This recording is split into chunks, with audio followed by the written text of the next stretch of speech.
खबर मिली है कि स्थानीय एंटी पोचिंग यूनिट को जंगल में धुआं नजर आया है। अब धुआं है तो आग तो होगी ही, और वहीं आसपास पोचर्स भी हो सकते हैं। मेरे दोस्त और मेरे साथी लिवी हमेशा की तरह इस जांच में भी मेरी मदद के लिए मेरे साथ आए हैं। ये देखो, सामने आग लगी हुई है। आग अभी लगी है ना लिवी? ये अभी लगी है। कुछ ही देर पहले यहाँ पर कोई होगा। देखिए, आग यहाँ पर खत्म हो रही है।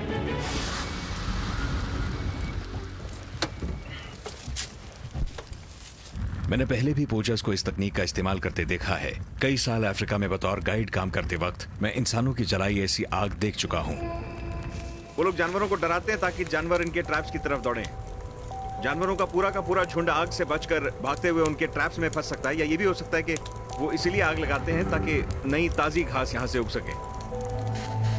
देखिए, यहाँ की घास जल चुकी है। अगर आप लोग यहाँ, मैं राख हटाता हूँ, ये यहाँ घास के जले हुए टफ्ट्स हैं। देखिए, अब यहाँ पे ये होने वाला है कि ये जितने टफ्ट्स आप देख पा रहे हैं, ये फिर से उगेंगे। जल्दी ही यहाँ छोटी छोटी हरी घास उग जाएगी, जिन्हें खाने जंगली जानवर यहाँ आएंगे।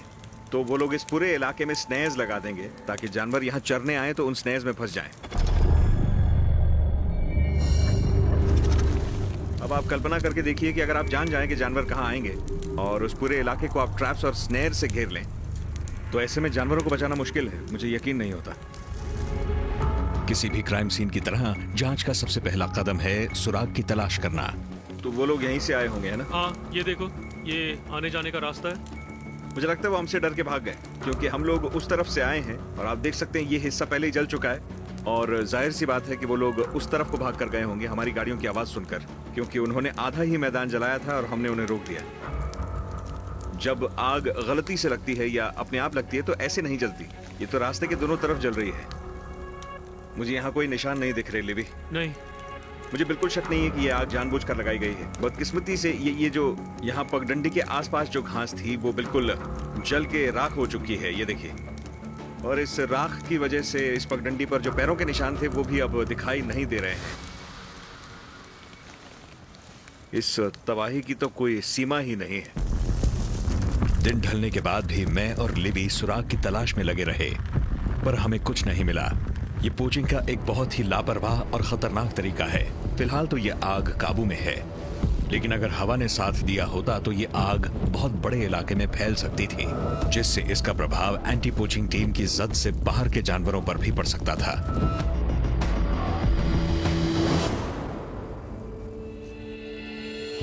इन पोचर्स को रोकने के लिए मेरे एक कॉलीग क्रेग विंट अपनी एंटी पोचिंग टीम के साथ कुछ ही घंटों की दूरी पर हैं। वहां उन्हें काफी सफलता मिली है। लिवी और मैं इस आग के बारे में बताने उनसे मिलने आए हैं। Good morning Ivan. कैसे हो दोस्त? बहुत अच्छे, आप? बस बढ़िया। क्रेग ने मुझे बताया कि पिछले कुछ हफ्तों में आग का ये पहला मामला नहीं है। ये साफ है कि आग की मदद से जंगली जानवरों को एक खास इलाके की तरफ खदेड़ा जा रहा है। क्रेग की टीम के साथ इलाके के नक्शे पढ़ने के बाद हम अपनी गाड़ियों पर सवार होकर इन पोचर्स के सुराग ढूंढने के लिए निकल पड़े। ये एंटी पोचिंग स्काउट्स इलाके को बहुत अच्छी तरह से जानते हैं और लगातार उन पगडंडियों और रास्तों की तलाश में रहते हैं जिनका इस्तेमाल पोचर्स करते हों।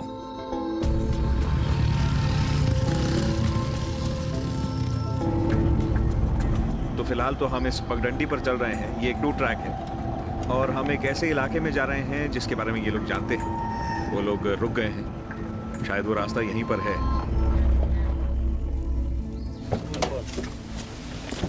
वो कह रहे हैं कि पगडंडी पर साइकिल के टायर के निशान मिले। जरा दिखाइए।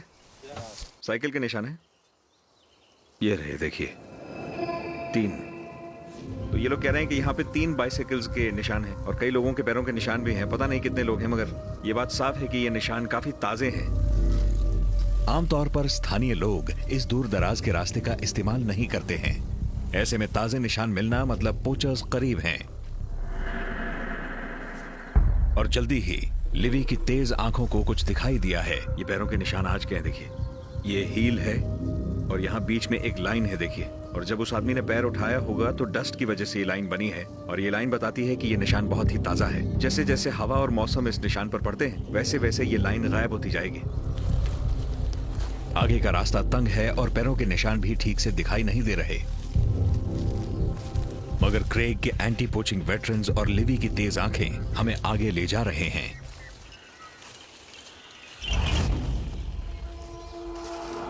मुझे आगे कुछ नजर आया है। आगे आग जल रही है और एक रैक पर मांस लटका हुआ है। अब जबकि हमें उनका कैंप मिल गया, सब लोग चौकन्ने हैं। मगर पोचर्स कहां हैं? हम जरा और करीब जाते हैं, पर सावधान रहना होगा। आग जल रही है, मतलब वो करीब हैं। दो लोग यहीं पर खड़े रहना और आसपास नजर रखना। तब तक मैं, ग्रेग और लेवी जाकर देखते हैं कि वहां क्या मिलता है। हम धीरे से कैंप में दाखिल हो गए। 3 बाइसिकल्स हैं। एक पे कई सारे वायर्स नेस लटके और दूसरी पे ट्रैप्स लगे हैं। अब शक की गुंजाइश नहीं, ये लोग पोचर्स ही हैं। पुष्पक, यहां सिर्फ 4 बिस्तर लगे हुए हैं, पर निशान हमें 5 मिले थे। मुझे लगता है यही इंतजार करते हैं वो लोग यहाँ वापस आएंगे। हाँ, हमें ऐसा ही करना चाहिए कि वो लोग आग जलती छोड़ गए। हाँ, तो एक काम करते हैं, हम अपने कुछ आदमियों को यहाँ झाड़ियों में छिपा कर रखते हैं। वहाँ उस पेड़ के पीछे। हाँ, इसी पेड़ के पीछे, लेकिन उन्हें नीचे बैठना होगा। हाँ, ये ठीक रहेगा। क्रेग और मैंने अंदाजा लगाया कि ये पोचर्स किस तरफ से लौटेंगे। अब हम छिपकर उनका इंतजार करेंगे। ये लोग क्रिमिनल्स हैं, उन्हें पता है कि ये अपराध है। क्रेग और उनकी टीम बहुत ही कारगर हैं। पोचर्स चौकन्ने रहेंगे, इसीलिए मिशन में खतरा है।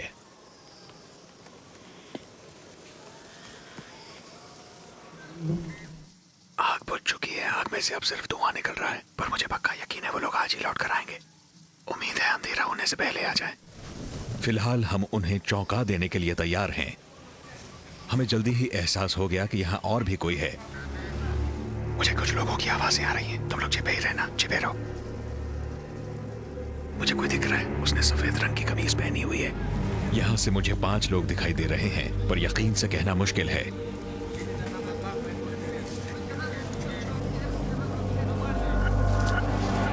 उन्होंने हमें देख लिया। मेरा नाम है आइवन कार्टर। मैं ज़ैम्बीज़ी रिवर डेल्टा पर क्रेग की एंटी पोचिंग टीम के साथ हूं। हम पोचर्स के एक दल पर छिपकर हमला करने वाले थे, मगर उन्होंने हमें देख लिया।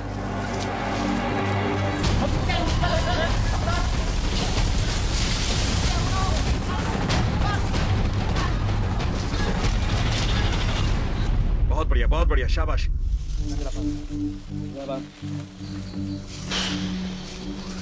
उन लोगों ने हमें लेटे हुए देख लिया और हमें 5 को पकड़ना था, पर एक ही हाथ में आया। ये पोचर हमारे सवालों का जवाब नहीं दे रहा है। ये बिल्कुल भी कोऑपरेट नहीं कर रहा है। ये अभी फौरन मुंह खोल देगा। इसे बस बताने की देर है कि इसे 4 साल की जेल हो सकती है।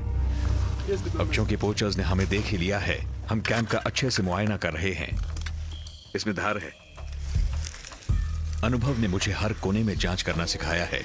Chicho, permite hapo. अब ये क्या बला है? क्या है लिवी? एक कंबल है।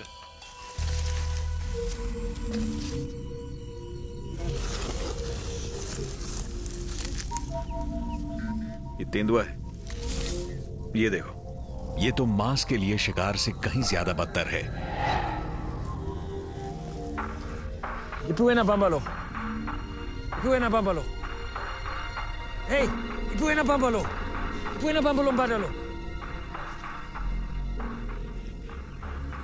तो ये लोग यहां पर सिर्फ मांस की तस्करी नहीं कर रहे हैं। ये बहुत बड़ी बात है। हम तो यहां पे बुश मीट के लिए पोचिंग की जांच करने आए थे, पर तेंदुए की खाल के मिलने से सब कुछ बदल गया है। हालांकि किसी भी जानवर का शिकार करना सही नहीं है, मगर तेंदुए के शिकार से कोई खास फायदा नहीं है। इसके मांस को फेंक दिया जाता है। पोचर्स सिर्फ इसकी खाल उधेड़ लेते हैं, जिसे बेचकर वो पैसा कमाते हैं। इसकी बाकी की लाश को सड़ने के लिए छोड़ दिया जाता है। अगर हमें ये खाल नहीं मिलती, तो ये लोग इसे ब्लैक मार्केट में बेचने के लिए साइकिल पर बांधकर ले जा चुके होते। अक्सर अफ्रीका के रिवाजों में इस्तेमाल होने वाले इस फर की अच्छी खासी कीमत मिलती है। मोजाम्बिक में लगभग 1 साल की आमदनी के बराबर। इस तरह की खाल को रखना तक भी गैर कानूनी है।